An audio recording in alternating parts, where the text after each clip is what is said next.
Sunshine and the Diva are London-born soca artists who interestingly have heritage all over the Caribbean. Their St Lucian roots are in Canaries.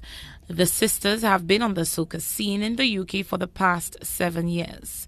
The sisters met up with MBC Prime to talk about what it's like being UK artists surviving in the soca scene. I feel like we are representatives for our culture, especially living in London and in the UK.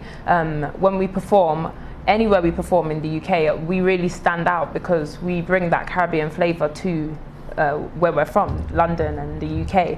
And also growing up, we've just been all about our culture. So I think that for us, it's deeper than just like being performers. It's more about just representing for our culture, our heritage. The sisters have performed in St Lucia as backup dancers and performing their music at the recently held Transcend event headlined by Sidale Semi. And in London, like anyone who's of colour or black, people always say, where you from? Yeah. No one says, I'm from London. They say, I'm from Nigeria, I'm from St Lucia, I'm from Barbados. Everyone says where their parents were born, even if you weren't born there. So I just feel like in London, a lot of black people, they really identify with their original heritage, like where their parents are from, because it's just a way of life. Everybody gets beats at home.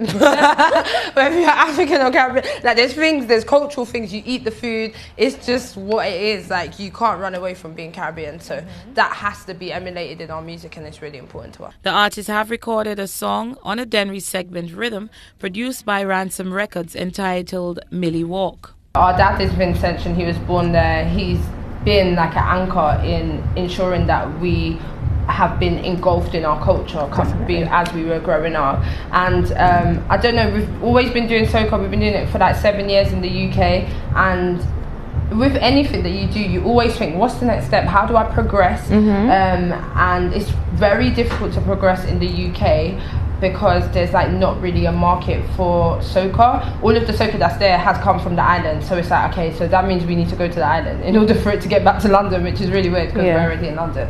So we decided to go back home to St Vincent. That's where our dad's from. We've got loads of family there, and yeah, we applied for the Soca Monarch. Yeah, we got into the semis, we performed, and we did good enough to get into the finals. The final was amazing. It was such a dream because I didn't know it would happen for us like this year. The soca artists aim to extend their horizons further into the Caribbean. They aspire to write, collaborate and perform in various islands with leading artists. Although they have not confirmed any new linkages, Sunshine and the Diva are looking forward to a promising 2019 season.